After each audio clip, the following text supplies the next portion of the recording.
Bismillahirrahmanirrahim. Assalamualaikum warahmatullahi wabarakatuh. Alhamdulillahirabbil alamin.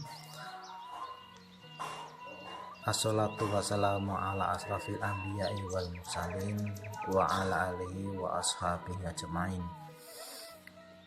Allahumma sholli wa sallim ala nabiyyina wa habibina Muhammadin sallallahu alaihi wasallam wa ala alihi wa ashabihi ajmain.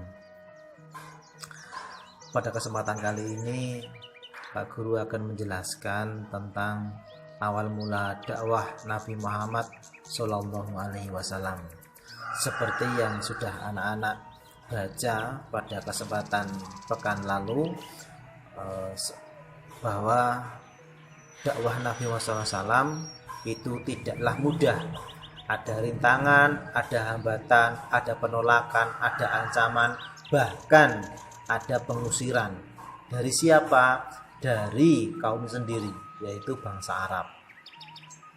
Sebelum diangkat jadi Nabi Muhammad SAW memang memiliki sifat-sifat yang baik. Dia benar, tidak pernah dusta. Dia jujur, tidak pernah bohong. Dia amanah, selalu dapat dipercaya. Bahkan seluruh orang-orang Quraisy Mekah itu tahu, mengerti, paham bahwa tempat untuk menyimpan barang yang paling aman adalah di tempatnya Nabi Muhammad SAW. Tidak ada tempat yang lain. Nah, yang ketiga, yang selanjutnya adalah bahwa Nabi Muhammad SAW ini memiliki sifat tabligh, yaitu menyampaikan. Dalam menyampaikan ini, apapun tidak pernah dikurangi, tidak pernah ditambah-tambah, apa adanya. Nah, sifat-sifat inilah yang membuat orang-orang Quraisy itu segan pada Nabi Muhammad SAW, menghormati Nabi Muhammad SAW, kemudian menaruh simpati pada Nabi Muhammad SAW. Tetapi Nabi Muhammad SAW sendiri melihat keadaan orang-orang Quraisy pada waktu itu yang jauh dari kebaikan.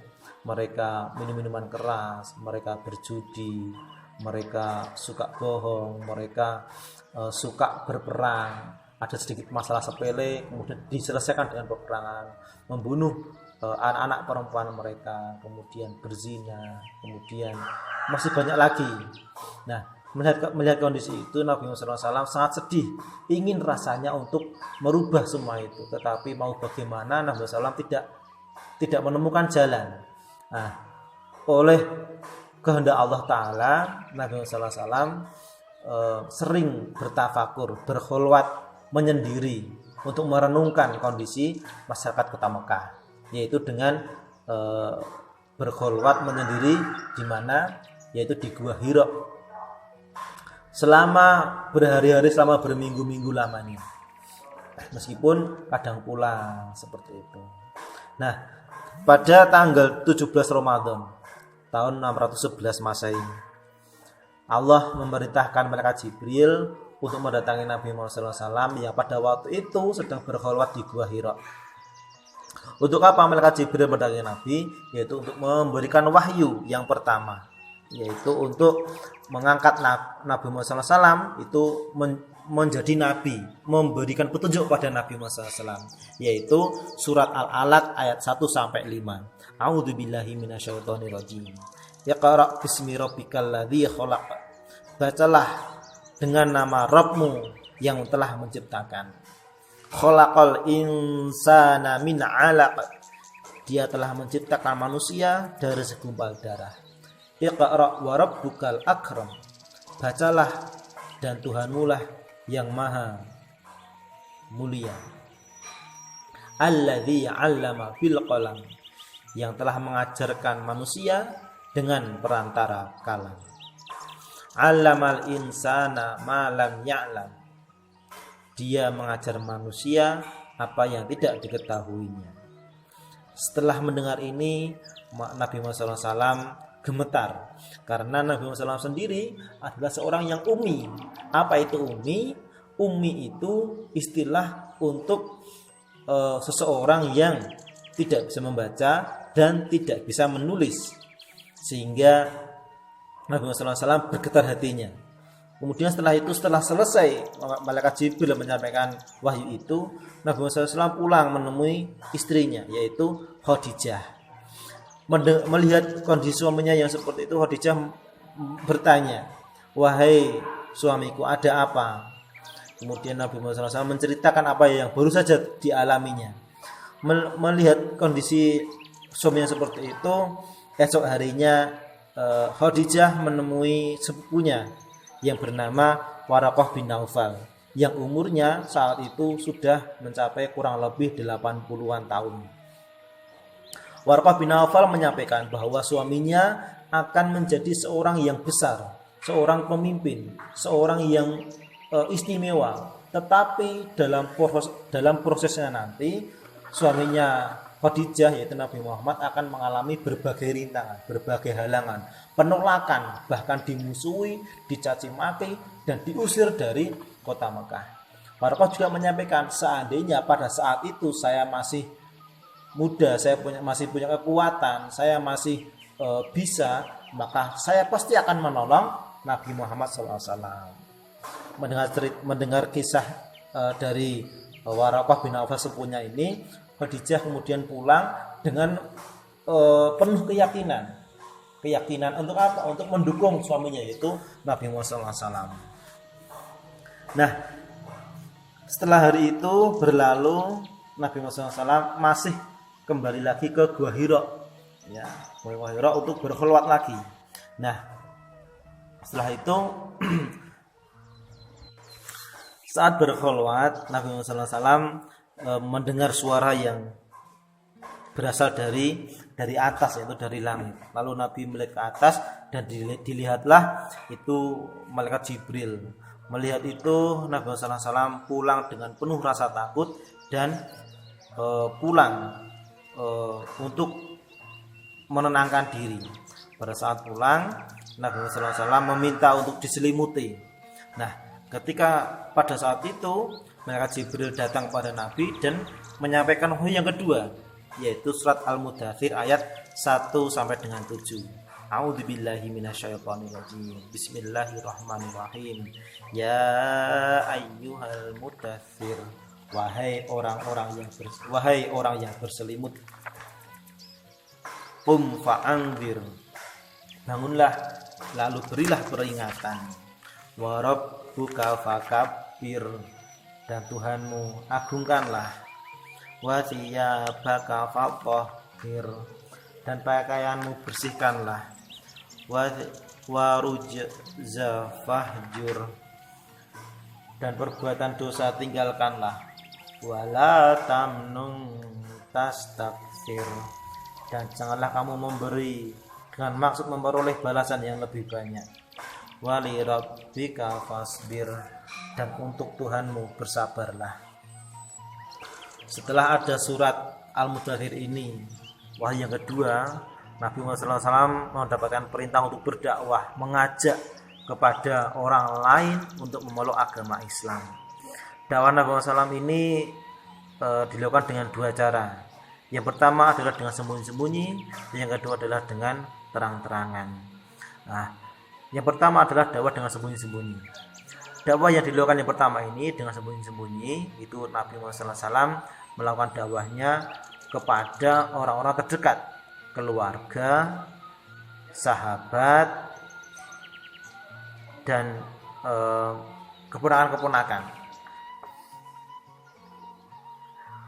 Terutama tentu saja keluarga yang pertama adalah Khadijah, yaitu istri beliau sendiri. Yang kedua adalah Ali bin Abi Thalib. Beliau merupakan keponakan Nabi yang tinggal bersama Nabi sejak dari kecil. Yang ketiga adalah Abu Bakar, sahabat Nabi yang paling baik, yang sangat dekat dengan Nabi. Kemudian yang keempat adalah Zaid bin Haritsah, yaitu pembantu Nabi. Kemudian yang kelima adalah Utsman bin Affan, yang keenam Abdurrahman bin Auf, Zubair bin Awam, Sa'ad bin Abi Waqqas, Thalhah bin Ubaidillah, Abu Ubaidah bin Jarrah, Arqam bin Abil Arqam, Ummu Aiman. Mereka ini disebut dengan as-sabiqunal awwalun, yaitu orang-orang yang memeluk Islam pada awal mulanya.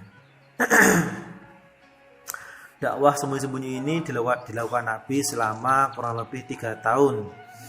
Kemudian yang kedua adalah dakwah secara terang-terangan. Dakwah secara terang-terangan ini termaktub dalam firman Allah dalam surat Al-Hijr ayat 94. A'udzubillahi minasyaitonirrajim. Fasta' bima tu'maru wa a'rid 'anil musyrikin. Yang artinya, maka sampaikanlah olehmu secara terang-terangan segala apa yang diperintahkan kepadamu wahai Muhammad, dan berpalinglah dari orang-orang musyrik. Ayat tersebut menerangkan bahwa Nabi Muhammad SAW agar supaya berdakwah terang-terangan, tidak sembunyi-sembunyi lagi. Nah, saat itulah Nabi Muhammad SAW mengundang seluruh kaum Mekah, terutama pemimpin-pemimpin kaum Mekah untuk berkumpul di suatu tempat, yaitu di Bukit Safa. Nabi Muhammad SAW dikenal sebagai seorang yang dapat dipercaya, seorang yang tidak pernah dusta. Bahkan Nabi Muhammad SAW mengatakan sesuatu tidak masuk akal, mereka pun akan percaya. Tetapi ketika Nabi Muhammad SAW menyampaikan risalah ini, bahwa supaya mereka itu menyembah Allah saja dan meninggalkan berhala-berhala, orang yang pertama menolak adalah Abu Lahab. Dia marah, dia melempar Nabi dengan batu.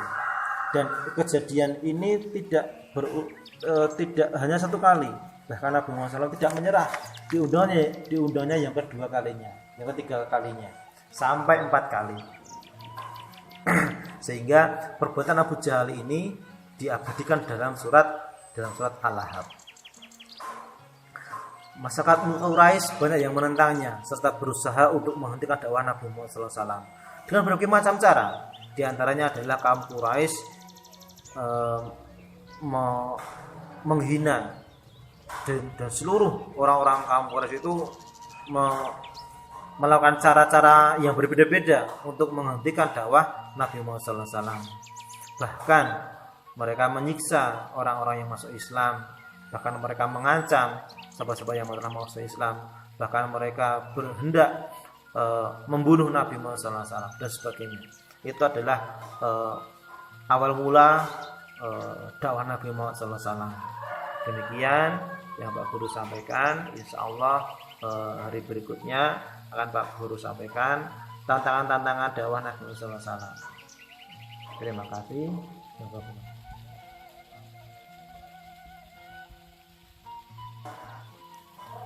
Bismillahirrahmanirrahim. Assalamualaikum warahmatullahi wabarakatuh. Alhamdulillahirabbil alamin. Assalatu wassalamu ala asrafil anbiya'i wal mursalin wa ala alihi wa ashabihi ajmain.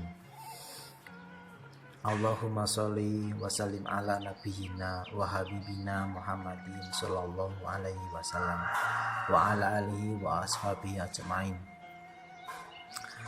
Pada kesempatan kali ini Pak Guru akan menjelaskan tentang awal mula dakwah Nabi Muhammad sallallahu alaihi wasallam. Seperti yang sudah anak-anak baca pada kesempatan pekan lalu, bahwa dakwah Nabi Muhammad SAW itu tidaklah mudah. Ada rintangan, ada hambatan, ada penolakan, ada ancaman, bahkan ada pengusiran. Dari siapa? Dari kaum sendiri, yaitu bangsa Arab. Sebelum diangkat jadi Nabi Muhammad SAW memang memiliki sifat-sifat yang baik. Dia benar, tidak pernah dusta.